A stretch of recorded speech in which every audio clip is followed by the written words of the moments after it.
ಆಮೇಲೆ ನೀವೇನು ಉಪಕಾರ ಮಾಡ್ತಾ ಇಲ್ಲ ಕನ್ನಡಿಗರ ಮೇಲೆ.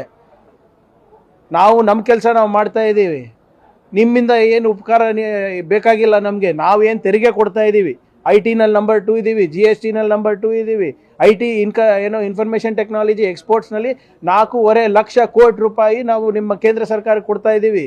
1 ರೂಪಾಯಿ ನಮ್ಗೆ ವಾಪಸ್ ಬರ್ತಾ ಇಲ್ಲ. ಇದೆಲ್ಲ ಸ್ವಲ್ಪ ಗಮನಕ್ಕೆ ಇಟ್ಕೊಂಡು ಮಾತಾಡಿ. ಏನು ಸುಮ್ಮನೆ ಪುಕ್ಸಟೆ ನೀವು ಯಾರ ಮೇಲೋ ಏನು ಕನ್ನಡಿಗರ ಮೇಲೆ ದೊಡ್ಡ ಎಹಸಾನ್ ಮಾಡ್ತಾ ಇದೀವಿ, ದೊಡ್ಡ ಉಪಕಾರ ಮಾಡ್ತಾ ಇದ್ದೀವಿ ಅಂತಲ್ಲ. ನಮ್ಮ ಪಾಲು ನಮ್ಗೆ ಕೊಡಬೇಕು ಅಂತ ಕೇಳ್ತಾ ಇರೋದು ಅಷ್ಟೇ. ಈಗ ಪ್ರತಿ 100 ರೂಪಾಯಿ ಏನು ತೆರಿಗೆ ಕೊಡ್ತೀವಿ, ನಮಗೆ ಬರ್ತಾ ಇರೋದು 12 ರೂಪಾಯಿ ಬರ್ತಾ ಇಲ್ಲ. ಉತ್ತರ ಪ್ರದೇಶಿಗೆ, ಮಧ್ಯಪ್ರದೇಶಿಗೆ 200-300 ರೂಪಾಯಿ ಹೋಗ್ತಾ ಇದೆ ಅಲ್ರಿ 100 ರೂಪಾಯಿಗೆ. ಅದ್ರ ಬಗ್ಗೆ ಮಾತಾಡೋದು ಯೋಗ್ಯತೆ ಇದೆಯಾ BJP ಒಬ್ರಿಗೂ? ಈಗ 11 ವರ್ಷ ಆಯಿತು, ಏನು ಮಾಡಿದ್ದಾರೆ ಕರ್ನಾಟಕಕ್ಕೆ, ಏನು ಮಾಡಿದ್ದಾರೆ ಕಲಬುರಗಿಗೆ? ಇವರು ಲೆಕ್ಕ ಕೊಡಲಿ ನೋಡೋಣ. ಸುಮ್ಮನೆ ಇಲ್ಲಿ ಬಂದು ಬಾಯಿಗೆ ಬಂದಂಗೆ ಮಾತಾಡೋಕ್ಕಾಗಲ್ಲ. ನೀವು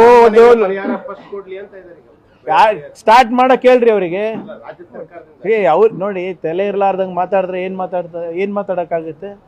ಯಾರೋ ಒಬ್ಬ ರೈತರು ಬಂದು ಕೇಳಿದ್ರೆ ಮತ್ತು ಮೋದಿ ದೇವ್ರದ್ದು ಏನು ಜವಾಬ್ದಾರಿ ಇಲ್ವೇನ್ರಿ?